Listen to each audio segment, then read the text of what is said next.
You ever like sow something and you're like, man, this is great, and then you Yeah, reap then it. you reap something and you go, man, this fucking sucks. Yeah, I feel like we're in that situation right now. um, Yeah. I have a review Yeah. from Lucas M, January 2012. That says, "Look Who's Talking Now opened my eyes to realize that dog movies suck. Welcome to Rough Cuts." Dogs, they're coming. They're coming your way. They'll be here soon. This holiday season, things are not too merry for America's favorite family. Hello, honey. Mine's pink today. That's festive. Mom's out of sorts. I was fired! Dad's overworked. I'm in London. I'm in San Francisco. We're in Dallas. And the kids Mom, you need a dog. We've been through this 100 times. just aren't in the spirit. Christmas stinks.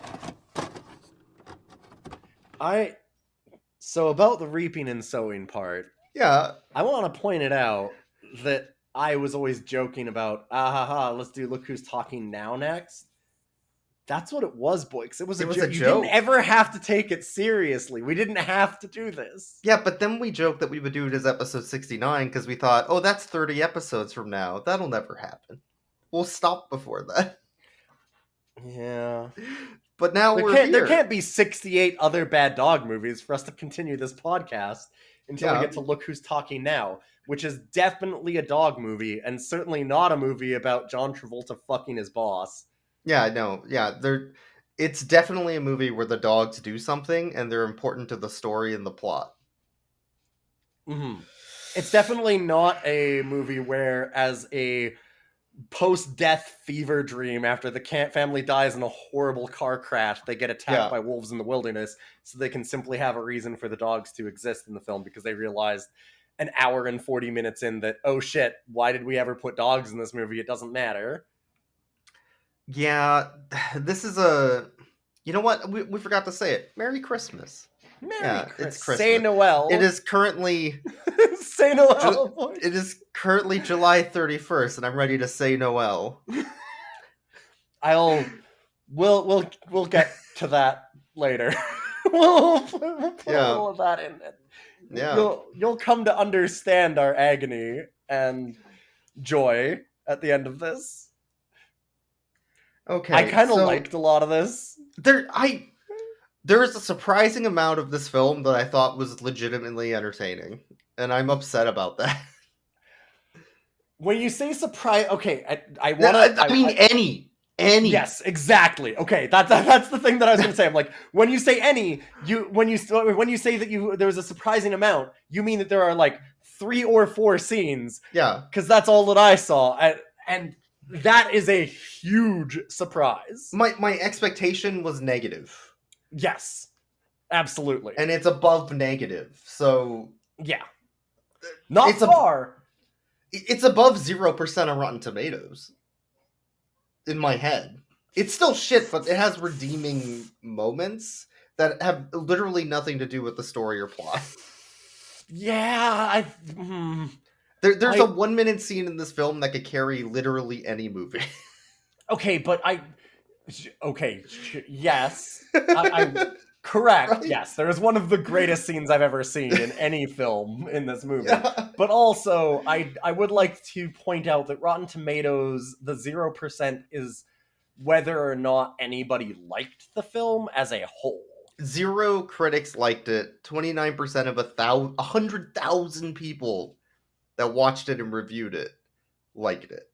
Yeah. And that makes sense. It makes sense that 0 critics would like the film in its totality. It's not saying that those critics found nothing redeemable with the film. They just all rated it negatively. And that I can agree with. Well, I do have a review from Owen McNally from the Hartford Courant, who says there is absolutely no chemistry between Travolta and Ally, who were supposed to be passionate about one another. Strangers on the set could have generated more sparks on screen. I mean, could you have chemistry with Kirstie Alley? No. Or John Travolta? No. I don't blame anybody. That's faultless. That's casting. Another one from Quentin Curtis, The Independent on Sunday. Look Who's Talking Now is a gluttonous mix of all that's worst in movies. Correct. Yes. these are just accurate. Yeah. Oh man. These are incredibly accurate to the film. So let's say some good things about the film. Charles Barkley, baby. Yeah, Charles Barkley's in Holy this movie. What? fucking shit. Yes, he is. He plays both Charles Barkley and a doll of Charles Barkley. Oh, you're suggesting that was actually just Charles Barkley. That was just Charles Barkley shrunk Oh, down. okay. Yeah. Like how else do you get him to travel? He's too big to travel otherwise. They have the shrink ray for all the NBA players. They can go down to travel size. They did the same thing in Space Jam 3 years later, so... Yeah. Yeah. Holy shit, Charles Barkley is a fucking treat in this movie, even though he's, like you said, there's a 1-minute sequence that could carry almost any movie, and it certainly carries this one. Yeah, the biggest problem with this film, and we haven't gotten anything really that happens yet, but... Yeah. I don't know who this movie's for. At all. It's for no one. It's 0% on Rotten Tomatoes. It's for no one. Like, it seems both that it's marketed towards parents yes. alone. Yes. And also the, like, kid video market of the 90s. Yeah, so that kids watch this. Film. Yeah. But it's not good at either. It has too much of both. Yep. There's too much sex stuff and there's too much kid stuff. Yeah, it's far too explicit for any kids to actually sit down and watch it. Because this is... So for the people that don't know, Look Who's Talking very famously started on a scene of John Travolta fucking Kirstie Alley. Oh no, or was it the other guy? Anyways, somebody fucking Kirstie Alley, and then a cut to the sperm doing like a song and dance as they impregnate her. To surf rock, yeah. Yeah. Yeah. And they continue the trend. This movie starts with dog sperm. To hound dog. To hound dog. Just talking dog sperm. Yep. The fuck? You went on board a hound dog. Yo, is that an egg? I'm gonna go in there. Oh, baby, I can't wait to fuck it. Yeah, it's... I'm a dog. That's the movie. Well, and they actually, like, they don't say fuck, but he's like, oh, man, look at that one. Oh, I can't wait to get in there. And this like, movie is, like, what really... It's really pervy at times. Really pervy. Like, so they're... Well, first of all, the movie opens with a screaming child in only my right ear. Fucking assholes. I also wrote down. They didn't level it properly. No. Assholes. And then the parents fuck on the bed. And these two pervy dogs are watching them from the window, be like, yeah, I can't wait. Yeah, you're going at it. And then one's like, hey, I bet we could go at it too. Hey, oh no! You know that dumpster where you're in? What if we fucked in it and all the garbage? And like this is like if Disney made a really pervy version of Lady and the Tramp. Yeah. Right? Like that's like basically if it actually it. Showed the end of the date. Yeah. Right? Like they go out, they have the spaghetti, but instead they're like, I mean, like it talks about them being a dumpster. I guess they're kind of that in Lady and the Tramp too, because it's leftovers or whatever. But then it just goes into the fucking, like, they just go all the way. They just keep going. It's supposed to be like this cutesy family film start, and then immediately hard cut to like, oh yeah, they fucking, and here's the sperm and a bunch of pervy weird sex jokes. I don't know if you can, like, you can't take a kid to this movie. It opens like that, right? No. I mean, the reason why I remembered this whole series is, like I said, it was very infamous at the time, the first movie having that sperm sequence.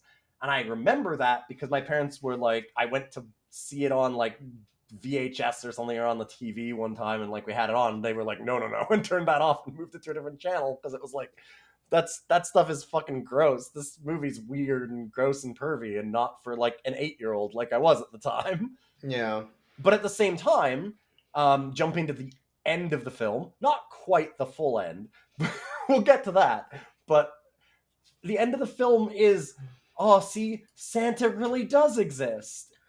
In like a family film, What like does that have to do with heartwarming moment. anything, right? Well, Like, and yeah, and it doesn't have anything to do with the rest of the movie, but also like a movie that starts with talking dog sperm doing sex jokes, ends with the heartwarming family around the fire talking about how Santa actually really exists. What the fuck is this movie? I have no idea who this movie is for at all. No one, apparently. It Yeah. is for somebody who's incredibly mean-spirited and thinks that relationships are inherently toxic and evil. That too. But that makes them Yeah. good. So a lot of the movie focuses around the fact that our two parents don't trust each other and they're constantly jealous of each other, both with their job positions as well as they think that each of them are cheating constantly and they can't trust them. I disagree with that a little bit because John Travolta doesn't really. It's He's a mostly big just stupid Kirstie moron. Alley. Yeah. He's a fucking. I mean, he is. He's dumber than a bunch of bricks. Like you might as well have a cardboard cutout for a man.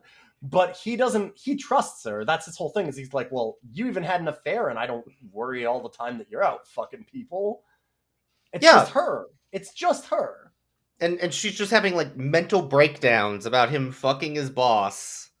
Yeah. Because he got a job that's better than like the one she lost. And her whole life's falling apart because he's never home, so he must be fucking his boss. Which the movie justifies too, which I hate. Right? Yes. Yeah. I actually, the more that I think about it, I'm realizing just how inherently sexist this movie is also, that like he's the one that's confident and doesn't think that she's cheating and he's a good loving husband. But of course she's a jealous bitch, right? Like that's how women are. I mean, even before she loses her job, she's nagging him. Oh yeah. Yeah. About like, you can never get a job, you're always joking around, you're never serious. Like, I need to tell you and walk you through every single step to do a job interview to get your position. Like him. Yeah, this is the next day. She's having him go out and get a job, and she's like, well, I set you up for this interview, and you better do it right. And then she like dresses him because she doesn't trust him to wear his own suit, which, I mean, to be honest, he was wearing a like fucking Joker costume, so it was, yeah. It has LEDs on the tie. We live in a society. Yeah. But like, then of course he meets his boss and she likes his jokes, which throughout this whole movie I kept on going, well, he's better off with the rich lady. Kinda. Like, yeah. She was nicer. She didn't think that his jokes were awful and made him stupid and boring. She thought that it made him funny. And like Kirstie Alley was just mean and she had awful more and thought that he cheated. Yeah, she had more on-screen like spark. Yes. Than that too. The two of them, just like that review said. Like yeah. Oh yeah. Yeah. There was more of a connection between the character you're supposed to hate than the character you're supposed to be liking. Yeah, that you're supposed to be rooting for. Yeah. And there's way more chemistry between the two of them there. And why wouldn't there be? Because she's a more interesting person and character. And like I said, she doesn't treat John Travolta like he is a human man-child, although he is a human man. He's a human man. Yeah. He is an absolute man-child in this movie. Yeah. Like, he is the most man-child I think I've ever seen. Yeah, it's ridiculous. But so the wife loses her job. She gets a pink slip. At the same time. Yeah, she gets a pink slip. She's like, oh, that's festive. It's pink. Well, I'm an idiot. Yeah, well, he's getting his... Everybody in this movie is fucking stupid as shit. Dumbass. But yeah, well, he's out getting his job and like wowing this boss. Yeah. She's out losing hers. I just want to spend one moment of his job before this is he's driving a taxi to like drop everybody off because apparently he's a taxi driver, but he doesn't have a job, so I don't understand that. Yeah, okay. This is before Uber. He's like the Uber of that day. He bought a taxi cab and then just drives around and takes random people and charges them money. He's not part of the taxi company. He just kidnaps people and mugs them. Yeah, he just does it. Yeah. But anyway, so yeah, he just and he does that, and he goes to interview for a job as her personal pilot. A pilot of a For, personal airline for a CEO, which he does not have a pilot's license for. Well, no, of course not, because like it shows him in the last scene as being a Yeah. taxi driver who can't even have a job as a taxi driver because he's so bad. And then the very next scene is him flying a like 747 jet. This is his new job, because that's what you do. You just go in and you tell a few real good jokes, and your boss goes, "Wow, I like that," and then they hire you as a jet pilot. He didn't even install Microsoft Flight Simulator. He did literally nothing. He just there's nothing. Yeah, nothing. It's incredible how it goes from one scene to the next, and they don't say what the job is until suddenly he's on the job doing it. Yeah. Like, they never mention it. They just go, "Oh, you're going for this job. You don't fuck it up." And they never say what he's interviewing for or who he's interviewing for. And then all of a sudden, the next scene when he has the job is him with like a pilot's uniform in front of controls on a headset. And I'm like, wait, is his job? He's a He can't did just say do that. He did say he was applying for a pilot's job, but they didn't say he had a pilot's did license. they? Okay, It was still out of nowhere because it's nonsensical. Yeah, that's the problem. It makes no like they you have mentioned to go it, but for a long time to get you. Like, even if you're a pilot, you don't just become a jet pilot overnight. No. Like a commercial jet pilot. Like, that's also, you're talking about years of training on other planes to get to that point. This is not something you just do overnight. It's so incredible.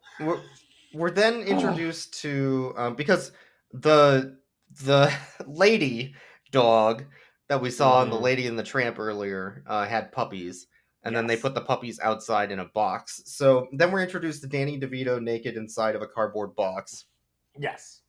Hey, kids, come pick me. Yeah, he's like, I really want to go home with you. He's all covered in oil, and he shaved off all of his hair. Yeah, I want to be clean. And nobody's adopting Danny DeVito. Pure. What the fuck? Nobody will adopt Danny DeVito until some bikers show up, and they're like, "Hey, let's take this one." And then Danny DeVito's like, "Nah, fuck it. They're too nasty even for me." And nasty man, Danny DeVito. Yeah, I love garbage. So he decides he wants to live on the street as a stray dog, running around on all fours, just eating trash because he's the trash man. I wish that Bitch had gone this far. I'm glad that Danny DeVito committed himself fully in a way that movie didn't. Yeah. And he's eating out a hamburger out of the hand of this homeless man. Yeah. Danny DeVito on all fours. And then he gets caught by a dog catcher. Yes. And taken to dog jail, like in the movie Bingo. Mm-hmm. And they all put mirrors out. Which would be a joke, except it actually happened in fucking... Except it actually happened in Bingo, and it was a joke, and it was good, and Bingo is a good movie. Go watch Bingo. That movie fucking slaps. This movie, not so much. But the dogs in dog prison are very good. This is a good scene. This is very actually a good scene. They're telling him, "Oh, you got liver tonight? Oh, that's bad. They're gonna kill you." Oh shit! They're already fucking killing you. Then they're like, "This is bullshit. This is bullshit. Fuck the cops." They all start yelling. Well, and the guy comes in, and they're like, "Oh, yeah." One of the dogs is like, "Well, what are you in for?" And one guy's like, "I bit a cop," and I'm like, "Fuck yeah!" And then they all start chanting, "Dave's coming for you. He's gonna kill you." And they go, "Kill Dave, bite Dave, kill Dave, kill Dave, kill Dave, kill Dave." Like, yes, yes! Clanging their bowls and shit. Down with the patriarchy, down with the system, kill the cops. Fuck the police, get them! You got liver? Hey, fellas. Spot here got liver. Oh, you got liver? That's a shit. Already? That's a rock, man. What? What's wrong with the liver? That's your last meal, amigo. Then it's a big nap for you. You kidding? What'd I do? Hey, what any of us do? I bit a cop. Oh man, I gotta Oh, talk. Fuck yeah! yeah. Fuck yeah, dog! That dog rules. Hell yeah, you did. That's a good 13 out of 10 right there. Best dog we've seen. Come on, restaurant. Can't we work out some kind of deal? I got bones buried everywhere. Please, I'll share them. Hey, Dave! Dave, hold on, Dave. Fuck you, Dave. It's not even pee right. Hey, Dave, can I take a dump in your hat? Pendejo. What? Sorry, fella. It's time to go. Don't let him see your fear, Lottie. Don't give the hairless bastard the satisfaction. Kill Dave! Kill Dave! What?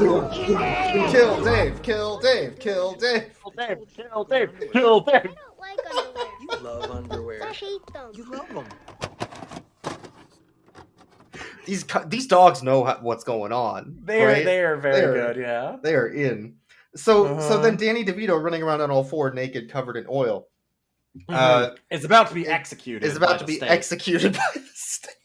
This is just an Always Sunny episode. The dad and the kid who's been asking constantly for like, oh, I want a dog, I want a dog, I want a dog. Well, we can't have a dog, we can't have a dog, we can't have a dog.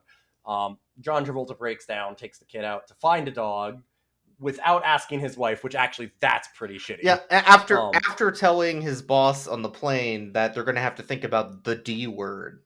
Yes, and she's like, divorce? Because she is super fucking onto him. Like, she is like, every scene she's like ripping her panties off and like a hand on his thigh and shit. Yeah, Yeah, it's bad. It's so unbelievably pathetically obvious, and John Travolta is supposed to act oblivious to this. It's fucking unreal. Anyway, and it's so unrealistic also. But anyways, he's taking his kid out to find this dog, and they have, I guess that this dog kennel is like, this dog pound is a front, is the only way that I can put it, because they have like this really dingy, awful, horrible back room that we were telling you about where they're executing the dogs.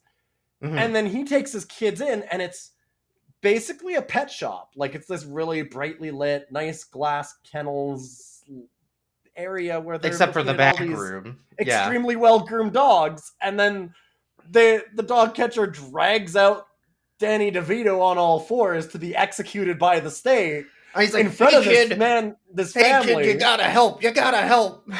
Yeah, and the kid's like, oh my god, is that Danny DeVito? Please, Dad, let's have Danny DeVito. I can't stand to see him this way. Yeah. And then Danny DeVito, who's actually a Pokemon, DeVitomon, runs up and coerces the kid into throwing a Pokeball and catching him. Yes, yeah. And Dad goes, well, I guess we've got him now. We've caught him. It shook 3 times. We have to keep him. What are we supposed to do? You can't just get him out of that thing. And they take the dog home. Yeah. At the same time, the boss has just decided that she's going to give them a dog. Yeah, she just goes out of her way to buy them a prim and proper poodle. Yeah, this like super purebred, obedient, school trained dog. So they're gonna do country dog, city dog kind of thing or whatever. Boring, right? Like, whatever. But they don't even do anything with that as the thing. Like, not really. They kind of do, but not. Well, they do have the scene matters. where Danny DeVito has to be told about obedience school, and then he gets tickets to go, and it's just a sex dungeon. Yeah, Danny DeVito. Well, no. They take the dog there, and Danny DeVito goes to the school, to the actual dog kennel school, and so he's there thinking that it's a sex dungeon. He's actually just with all the dogs. And it's just the dog class. And it's the dog class. And the dogs and the. We're writing a much better. It's Always Sunny. And then a black title card comes up with the song. It's like, the gang gets a dog or something, right? Danny goes to school. Danny goes to school. Fuck, that's the title. We did it. It wouldn't be Danny. I don't remember his character's name right now for some reason. Frank goes to school. Frank goes to school. That's the thing. And they teach Frank all the dog tricks at obedience school. Yeah. Mm-hmm. And he's eating like dog biscuits. And you're like, oh, these are pretty good actually. Yeah. Yo, you gotta try this. They're real good. They're just handing them out. They're like free. All you have to do is sit down real nice and just let you have them. I sit down all the time. This is such a good episode. All right, back to Fuck, we have to talk about this movie. I just... I just want to point out that we skimmed over a bunch of things at the beginning, but the reason why we skimmed over it is because here are my notes that we skipped over. Fat joke, anti-Semitic joke, granddads and alcoholic jokes. There's also a transphobic joke. Oh, well, I didn't even want to mention that one. Yeah. But, it's just... This movie is so fucking mean-spirited. It just hates everyone and everything. Everyone's stupid and mean and cruel, and they all make these awful jokes, and it's super pervy and weird. It's... ugh. I was saying this feels like a Sex and the City movie. Yes. And because it's for the same person, is what you were saying. And I think that's true. This movie is for an awful person. Yes. Yeah, that's it. It's for shallow boomers who think that the only proper relationship is to have, zero trust for the other person. And, I don't know, maybe you'll fuck around yourself anyways. It's that kind of thing. It's... You know that your relationship's good when you fight a bunch. That shows you have passion.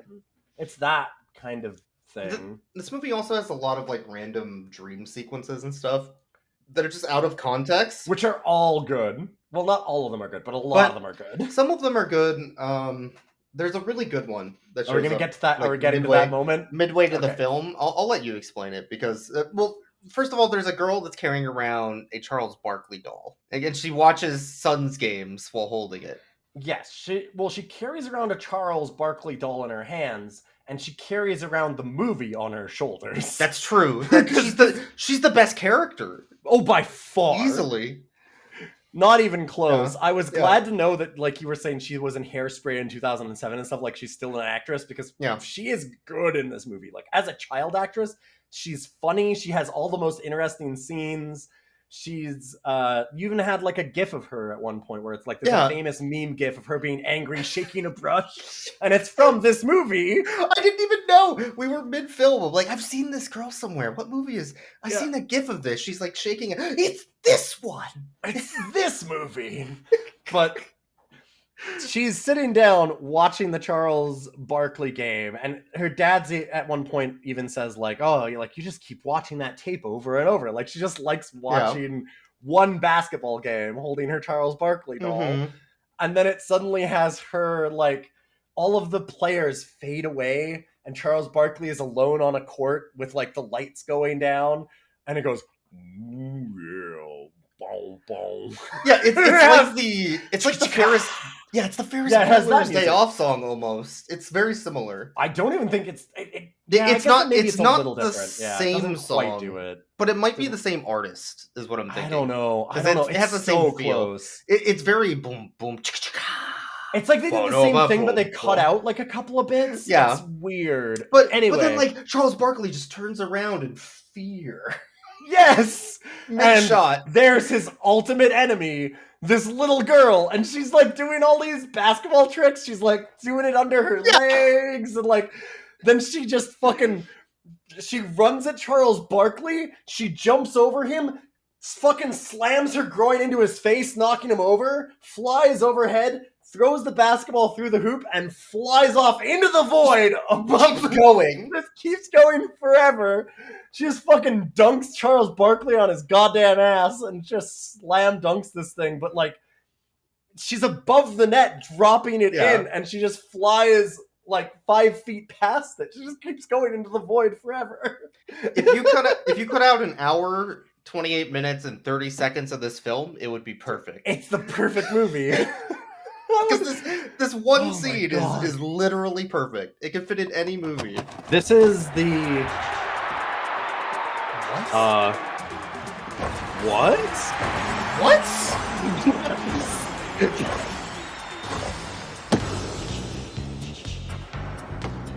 Is Charles What?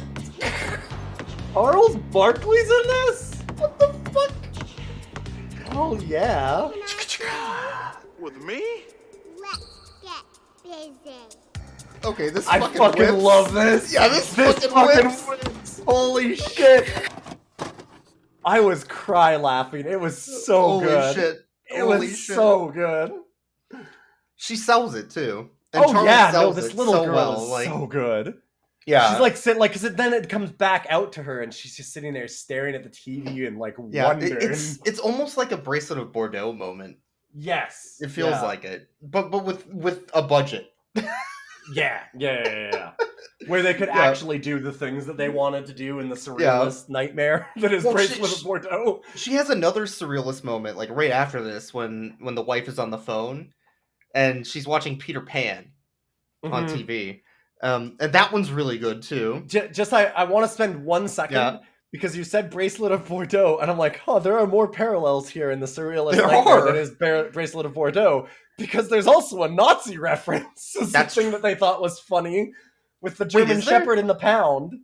Oh, there was the German Shepherd in the pound. Like, that's what I mean about everything about this movie is mean-spirited. As they're going through the pound, all the dogs are talking, and of course the German dog is like, I will listen to whatever you say, I follow the orders, and you're like, what the fuck is wrong with you, movie? This movie's really racist. Kids? Yeah. What's wrong with you? I want to talk about the Peter Pan moment. Yes. Yeah. That's a better moment. I'm trying to squeeze out joy from this film. I'm sorry. There's a few moments. There's a few good things. The Peter Pan thing was pretty great. Basically, any moment this little girl's on screen is kind of great. She's watching Peter Pan, and the wife's on the phone, ignoring her kids, like all parents should. And she starts climbing up the shelves because she's like, Peter Pan can fly. They can fly. I'm gonna fly too. So she goes up to the top of the shelves and stands up there, and then just T-poses to assert dominance in the background as her mom's talking on the phone. She's like, I am T-posing. You will do what I tell you. She just stands there for a really long time. You will fear me. And then she just like take it like Charles Barkley did. Yeah, and she trust falls. Yeah. It's great. The T-posing. It's so good. It's so good. This little girl was fucking amazing. God. Yeah, anyways, back to the rest of the movie. And then after that is the brush kid scene where she's just angrily doing the brush. Yeah, it's good shit. Anyways, her husband goes to dinner with his wife and his wife's mother. Yes. At a very fancy place. Yeah. And first of all, he orders a drink and he asks them for their finest 40. And a nice roll of duct tape, malt liquor that you have, and some duct tape, so I can, we're gonna do some Edward 40 hands here. And she's like, "Oh, honey, we just did that last night. We can't do another Edward 40 hands." and then the waiter's like, "Oh, what vintage would you like? We have 1993." This one comes from the 7-Eleven down the street. This one comes from the 7-Eleven. I bought it 3 weeks ago. It's been sitting warm in the back. He's like, oh, that will do nicely. And he just tapes it to one hand. Because that's the group of people that we're talking about in this movie. But so the boss shows up because she's at the same fancy restaurant. And she's like, oh, hey, how's it going? Oh, yeah, your husband's here. I'm going to have to take him out on some more trips. And, fuck him behind your back. That'd be great. All right, see ya. Bye. And she's just saying that while he's there. And he's just sitting there like, yep. Yeah, that's how it goes. And then the mom and her mother, the wife's mother, and her are talking. And she goes, am I wrong? And she goes, she was practically offering him taster's choice. What the fuck does that mean? Maybe there's a coffee commercial for Taster's Choice where like, would you like this or Taster's Choice? It's better. I had to look up what Taster's Choice was, and that's how I found out it must be some sort of commercial reference we don't understand where it's like, take this or this. Like, would you like Folgers or Taster's Choice? Is this just an advertising moment? It has to be an ad. It's probably a paid ad, right? Same with the Crystal. But there's no context to it, so it doesn't make sense. It's fucking weird. Yeah, I've never heard that in my life. Anyway, he says he has to go do something with his boss, and she's real mad at him. So he's like, hey, I'll do this. I'll do literally anything for you. Is there anything you want? I'll buy you anything. And then she has a Freddy Krueger moment, like where she goes back in time to a dream sequence. Yes. And she's like, I'll never have breasts. Yeah, he's like, isn't there anything that, well, What? and she goes like, he's like, isn't there anything that you've ever wanted more than anything? Like, that was actually about the kids. That was like, Yeah, when he was talking about something. the dog. It was when he was talking about the dog. She was like, Oh, okay, whether or not to keep the dog. Okay, It was whether or not yeah. to keep the dogs is actually when that happened. She's like, well, she even bought the dog and stuff. He's like, well, the kids really wanted them. He's like, isn't there anything in your life that you've wanted more than anything? And then it flashes back to her. Oh, yeah, because with she her mom. talks about that. But, yes. So And she goes, has that. oh, I that wish dream. that I had breasts. And it's like, what the fuck? Just out of really? nowhere, yeah. What? But there's a scene later on where they're both dreaming about them cheating Yes. with someone else. This is, yeah. And that the happens Freddy. right That's after the this. Freddy Krueger moment because Yeah. they start just snapping people out of existence in their Yes. dream world, and then the boss's implants fall to the ground when she Thanoses away. Yeah, and they go, oh, I told you it wasn't real. That's a Freddy Krueger moment where they kill Mhm. someone and the breast implants fall out. Yeah. Which, again, we're talking about Yeah. breast implants falling out, weird fuck dream, and Santa. like, her asking for her breasts.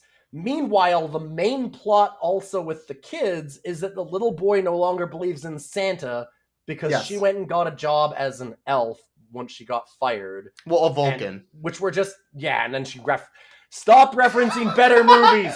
Stop it. Wrath of Khan fucking rules. And even though she's in it, it's still a good movie. And Yeah. fuck, stop doing it. You can't reference something as classic as Wrath of Khan.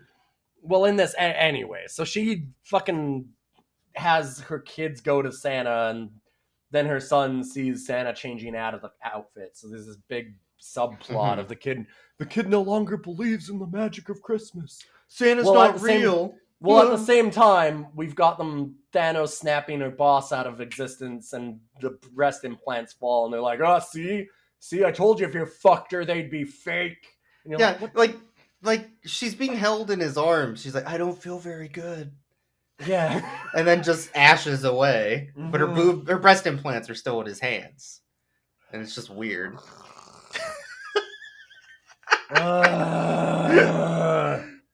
Yeah, I don't feel so good, Mr. Iron Man. Mr. Stark. Dude. This movie's so baffling because of how it waffles between, like, having this child talk about the magic of Christmas and them trying to get him to keep the joy of Christmas in his heart.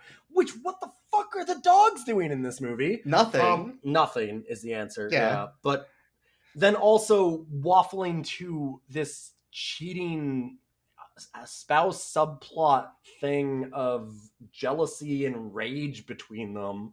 And you're like, every good relationship starts with absolutely zero trust. Yep.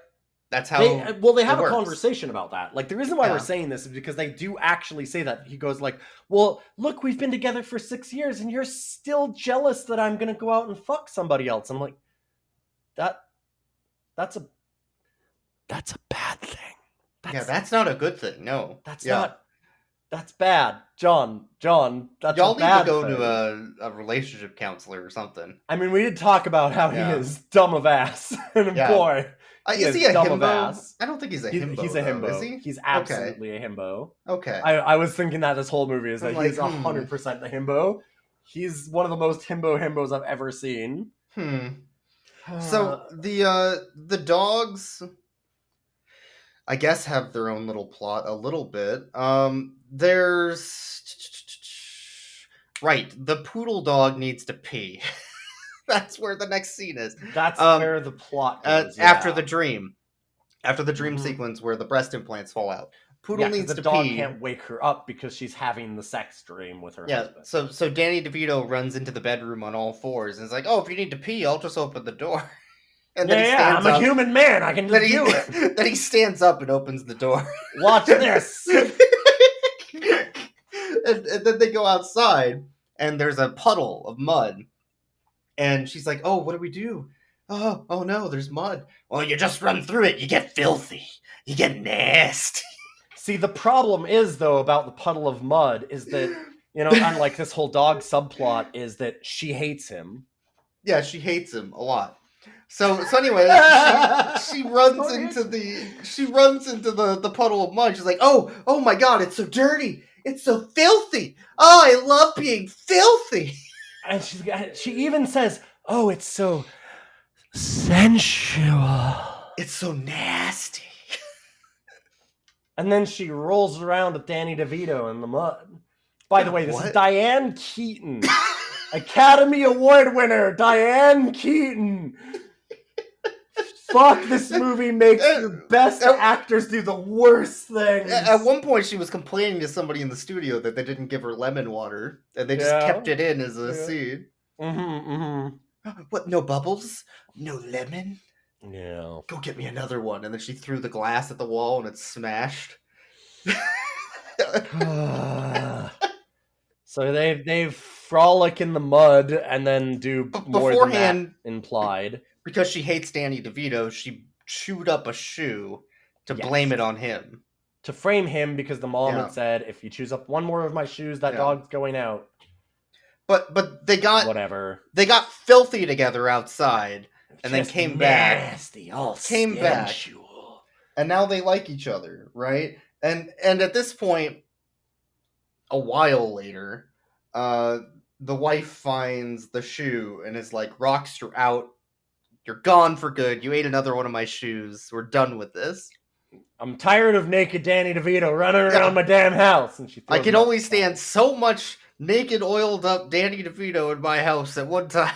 You can't chew my shoes like this, Danny DeVito. He's like, "But they had leather. I boiled it." He had like a big pot. He's just boiling her shoes before he eats them. And then she leaves him outside, and Danny DeVito is scratching the window, whimpering. Yeah. Trying to ask him to come in. Yeah. Which, okay, like, but really, what the fuck is wrong with this mother that she's throwing her kid's dog to the curb like this? Well, she's a terrible person. Yeah. She's not an animal person. She's our main character. She's not a human person. She hates her kids. Mm-hmm. She's jealous of her husband. She's jealous of him, and she hates him and thinks that he's a cheater. She asks everybody who their manager is. Yeah, she gets very angry at like every on the phone when she calls, and she's a Karen. Mm-hmm. No, she's a Christy. It's Christy Alley. Oh, my bad. Yeah, my bad. No, that makes sense. Yeah, my bad. Okay, but yeah. So she, But the dog does say, because she's bitching about Rocks, Danny DeVito, chewing up her shoe, and then the poodle is like, "Well, once you get past the fleas, he's charming," which is just Danny DeVito. That's just Danny DeVito. Yeah. Well, they specifically, and when they say that, it cuts to Danny DeVito using his foot to scratch his ear really hard.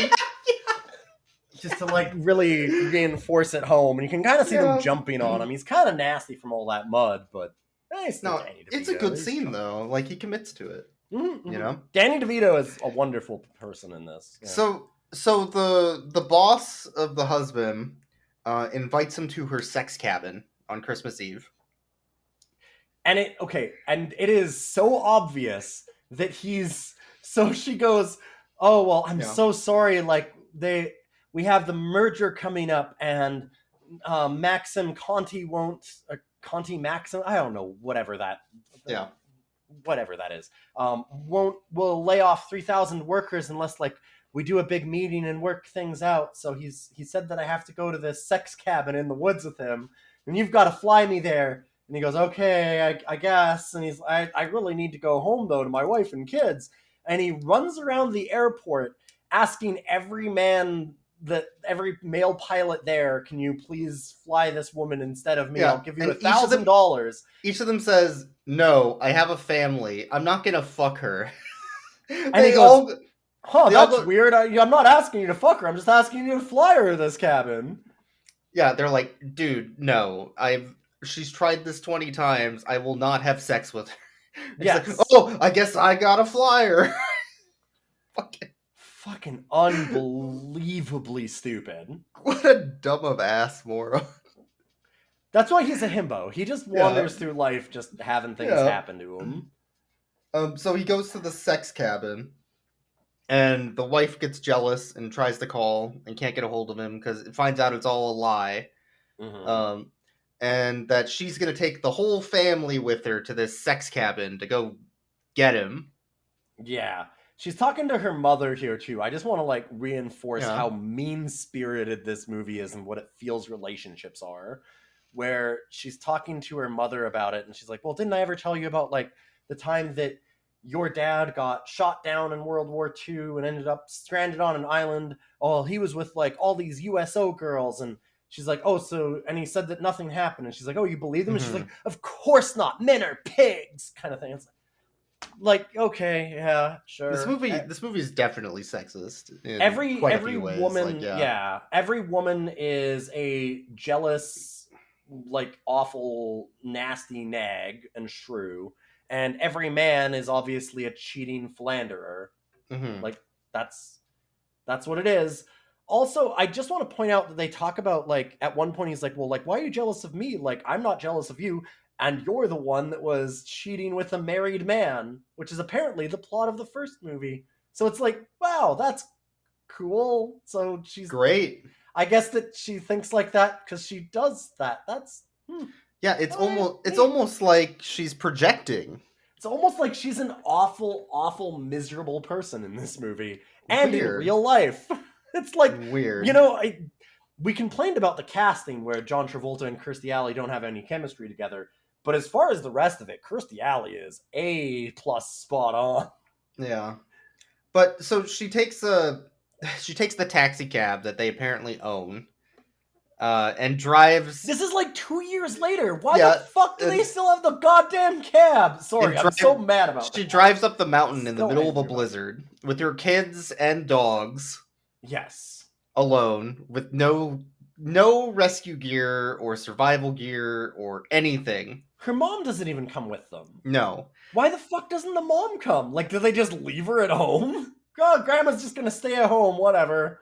There's a fallen tree in the middle of the road, so she slams the brakes, spins out, gently feather falls down a steep cliff, and then 50-foot cliff. And then before hitting a tree, her car gets pulled back 10 feet.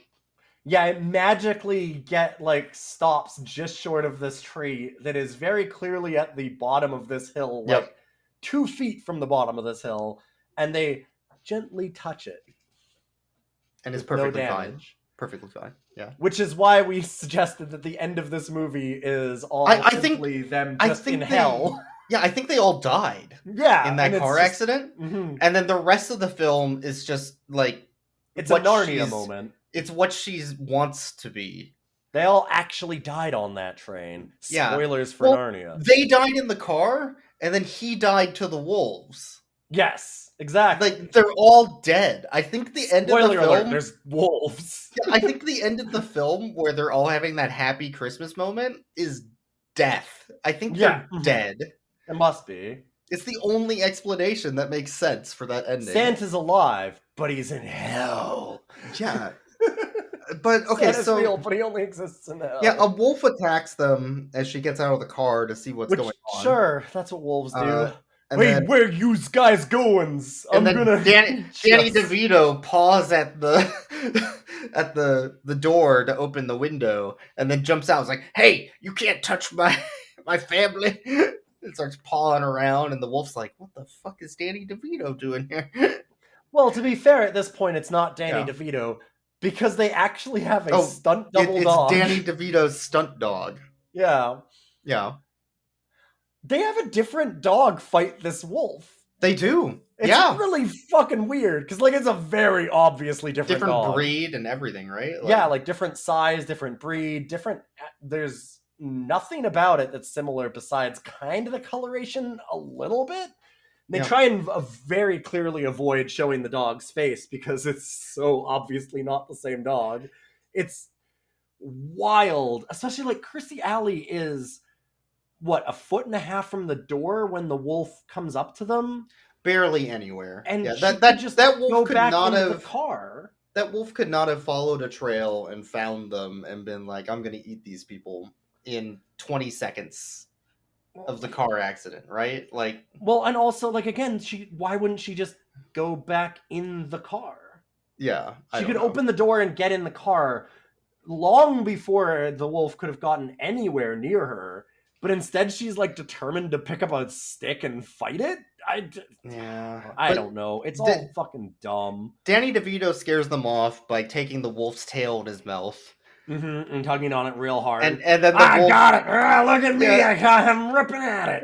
The wolf's line was really good. It's like, ow, my tail! This is wild voiceover for this what shit. The fuck?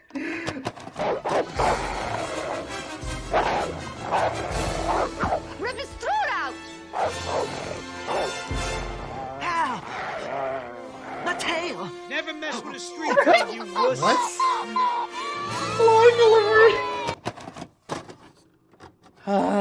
and then Danny DeVito sprained his ankle, unfortunately. So they had to leave him there, and the poodle went to go get help. Yeah, Danny DeVito is laying on the ground in the woods in the snow, whining and licking at his foot. Yeah, in between licking it, and trying to make it better. Yeah. He really sold it. And then I guess so. He takes off into the woods, Danny DeVito, to go find the husband. Yeah, he's smelling for him. Yep. Oh my god, I smell a himbo. starts running on all fours in the woods towards him. Well known that Danny DeVito has himbo sniffing ability. And the poodle found some park rangers, which then go save the kids and the wife. And Danny DeVito comes knocking at the door after an extended flirting scene with the boss and the husband until he realizes that she unplugged the fax machine's phone line and was fucking with him and lying to him about having to stay there. Yes, and doing all kinds of things like that, setting up all this bullshit. But then Danny DeVito shows up at the door. He's like, "Hey, that's my dog. All right, I'm gonna go now." Just fucking trudges off into the wilderness in the middle of this snowstorm. Well, Danny DeVito runs over and pisses all over her shoes, which was a little too graphic for me in this. Danny DeVito was real gross too, because he walked into the door. He's like, "Oh, she's in heat. Whew. Can you smell that?" Yeah. Fucking A, Daddy. Jesus. Why is this a family? It's not a family movie. And it's not. It's not. I know it's not. Like it's obviously geared to adults. It's geared to like Sex and the City watchers with like the way and like they talk about the shoes that the wife's wearing all the time. Like it has that same fashion feel about it sometimes. Like but it also has magic of Christmas and dogs. It's so it tries to be everything, but all of it's mean and gross. So he follows Danny DeVito into the woods, which eventually leads him to the car. But they're already gone because they were saved. Because Daphne found the Diane Keaton went out and found Diane Keaton running on all fours. Running on all fours. It's weird that they finally replaced her over the dog. Yeah, they had the dog in the whole time, but now all of a sudden it was just Diane Keaton. But it was in her contract. She had to show up on screen at some point. So Academy Award winner Diane Keaton had to come in and save the movie at the last second. Yeah. So he follows Danny DeVito further into the woods, and the group of wolves comes back for revenge on Danny DeVito, and then he just fucking dies.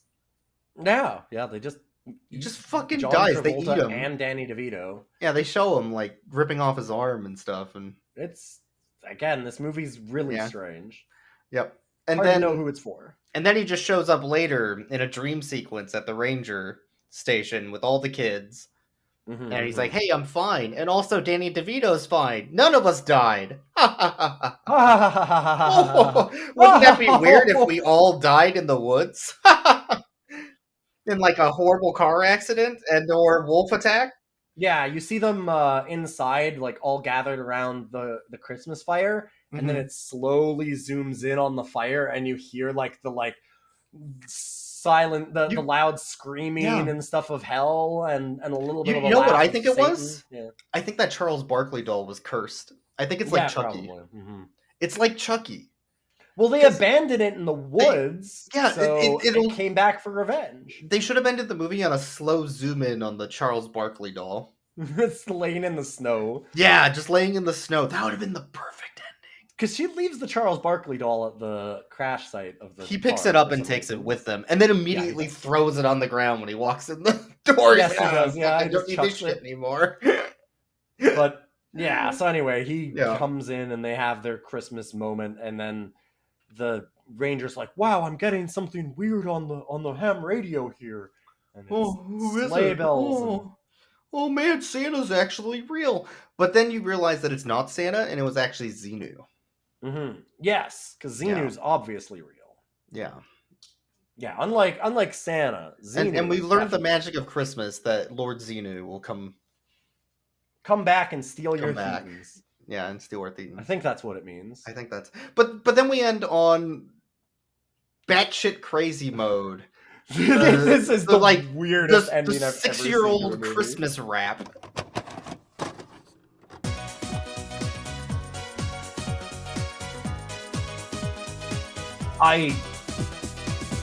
Who is this kid? Oh my god.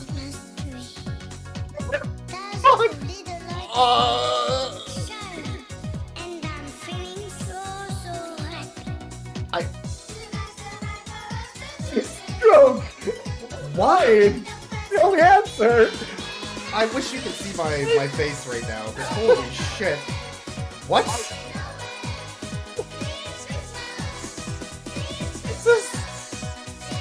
This is the most fever dream thing I think we've ever watched.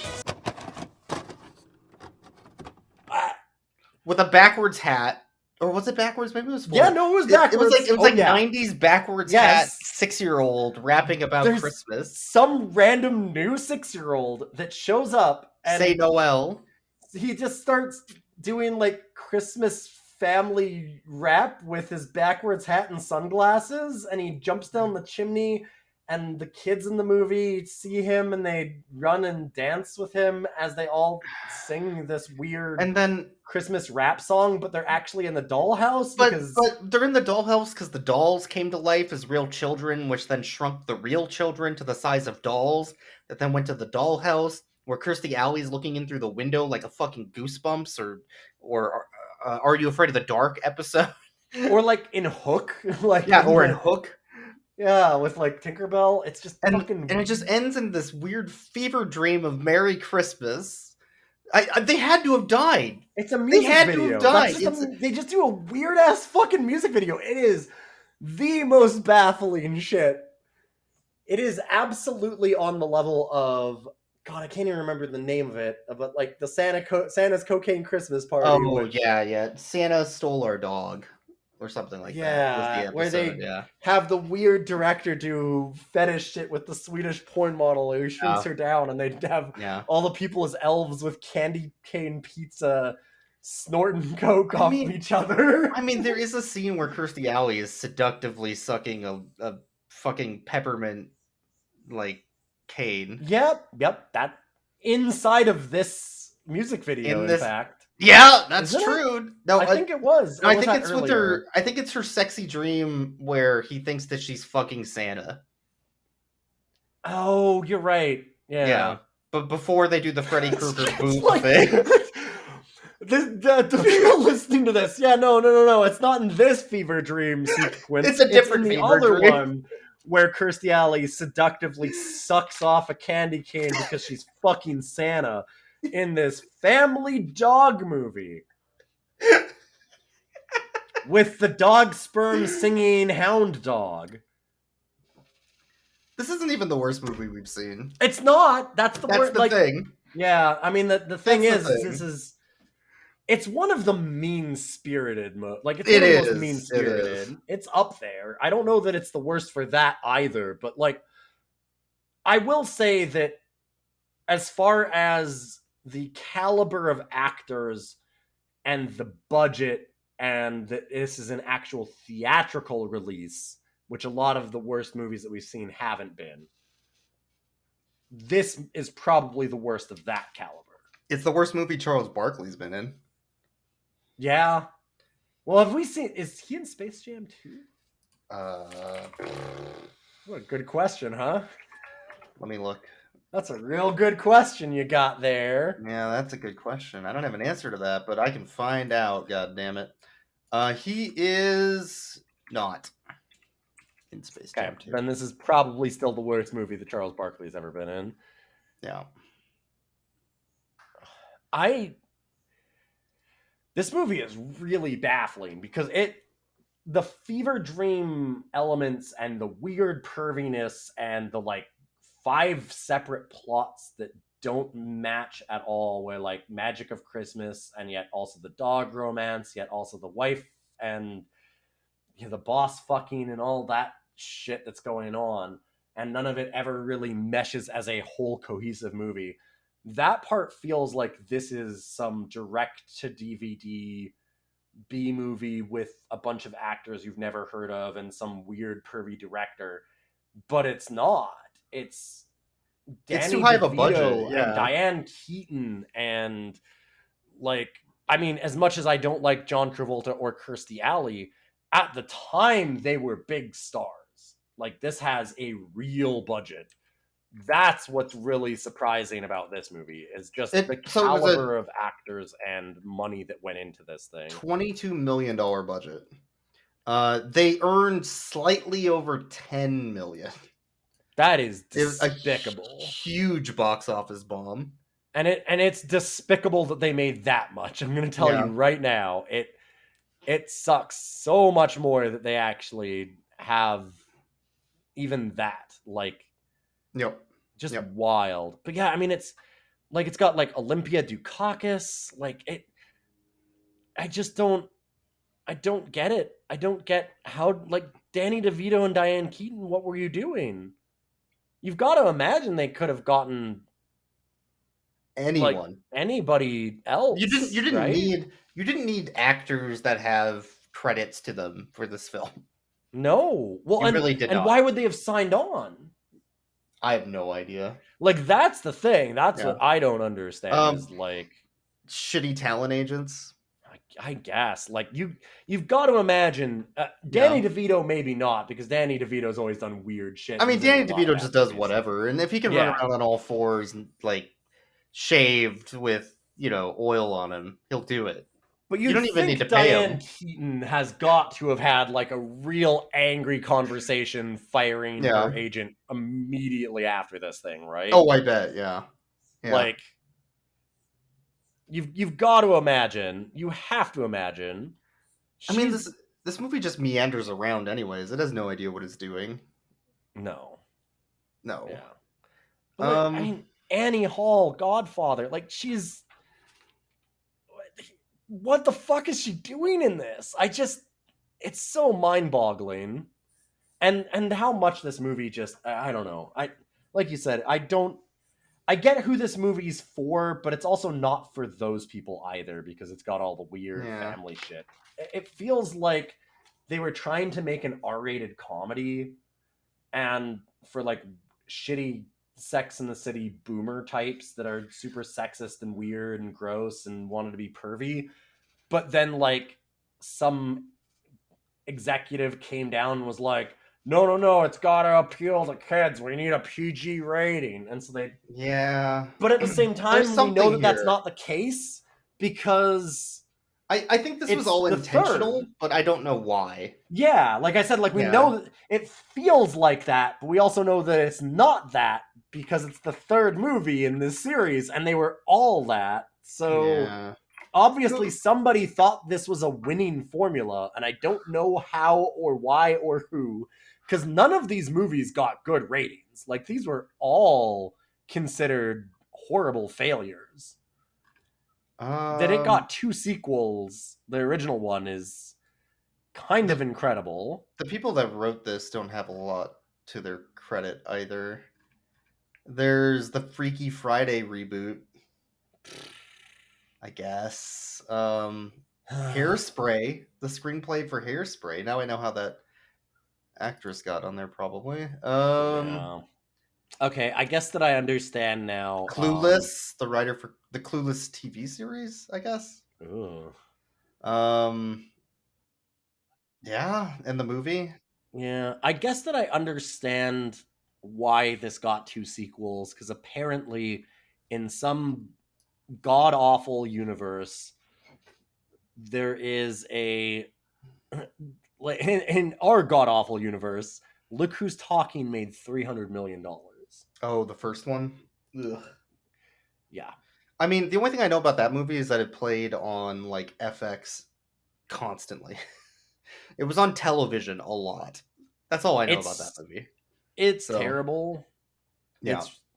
It's Bruce Willis voicing a baby to the same shit that we just watched instead of Danny DeVito voicing a dog, which, like, as much as I don't like this movie, Danny DeVito voicing a dog as voiceover sounds infinitely more entertaining than Bruce Willis voicing the baby. Yeah. I think we should move on from depressing shit and just rate the dogs. Absolutely. I think that's what we should do. And of course, Danny DeVito. Yeah, so we have Rox, who is a really cute dog that's kind of scrappy and extremely perverted at all moments of all times. Yeah. Funny enough, I wanted to mention that. Okay, so where does Danny DeVito / Rox rate on the Chevy Chase scale?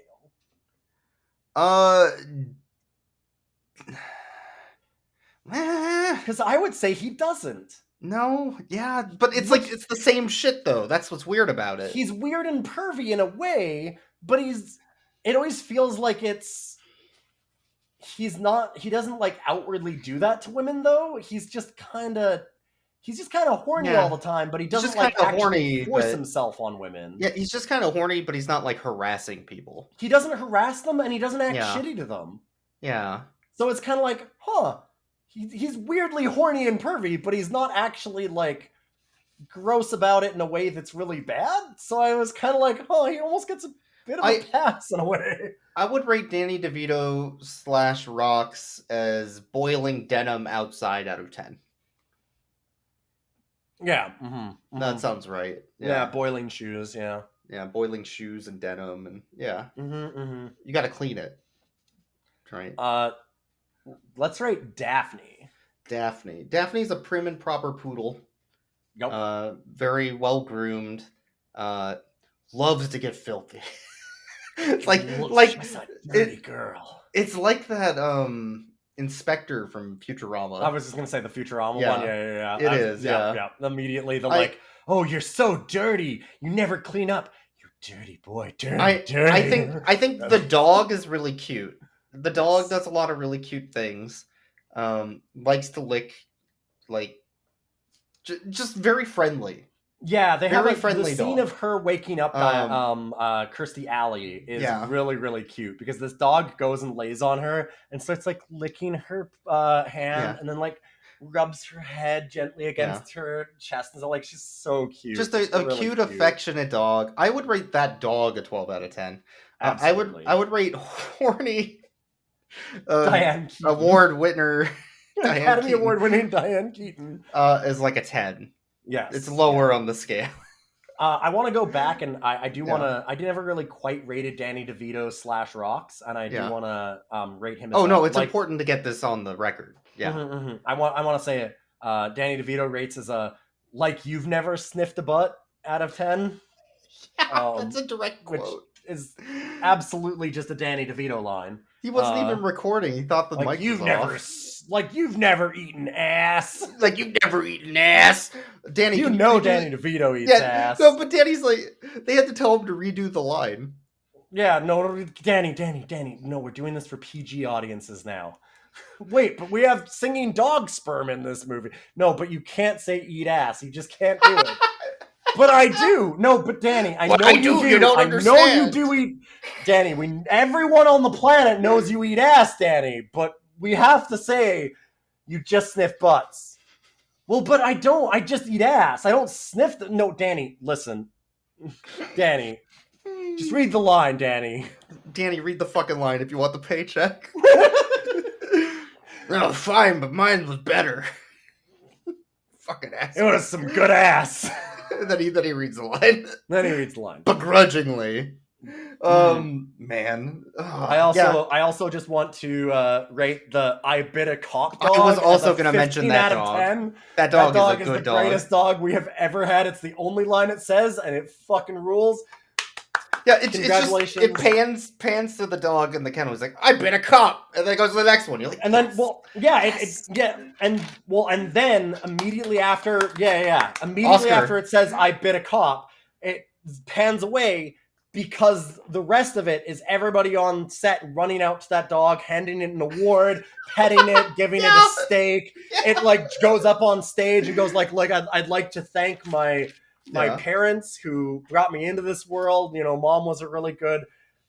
She always let me have the best milk when I was a pup, and you know, fighting for it with the other ones. And how did you get here? They just really good parenting. I can say, told me to could never trust cops, always bite them.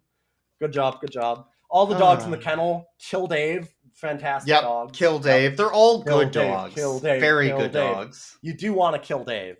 It's true. Fair. Fuck Dave. What good dogs. Well, there are a few moments in this movie that are absolutely fucking stellar. There's some very good moments and a lot of shit.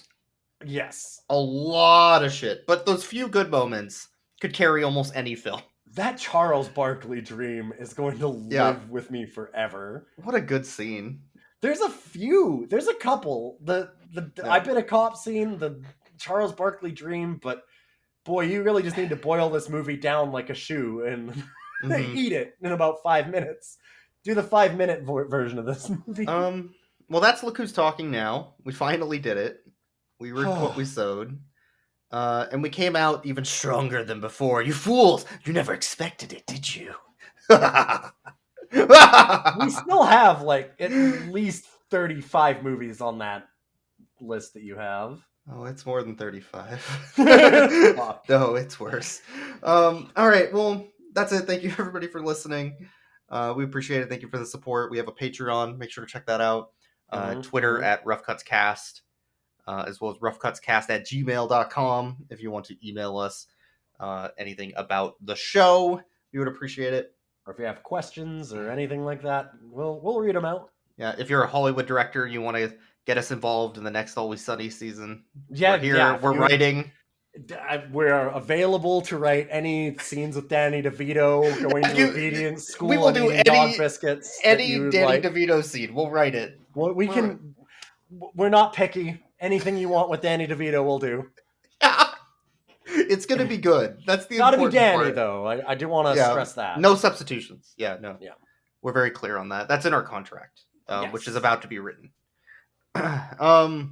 We've got the same agent as Diane Keaton. I'm sure it'll work out. Fuck. You know, the real spirit of Christmas is that John Travolta and Kirstie Alley died in the woods in the middle of winter, and it's the greatest gift I could have ever expected. Yeah, it's truly tragic that their family could have been torn apart by something as simple as a pack of wild animals. Yeah. Merry Christmas. Merry Christmas. Yeah. It's July. It's absolutely July. That's it. I didn't know this was a Christmas movie. Me either.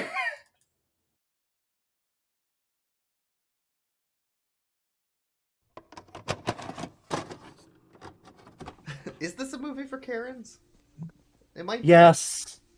This is a movie for the Sex and the City people. Like when you said earlier that you're like, wow, this feels like watching a Sex and the City movie. I'm like, that's because it is. It's for the same people. Stuck out here in the middle of nowhere tonight.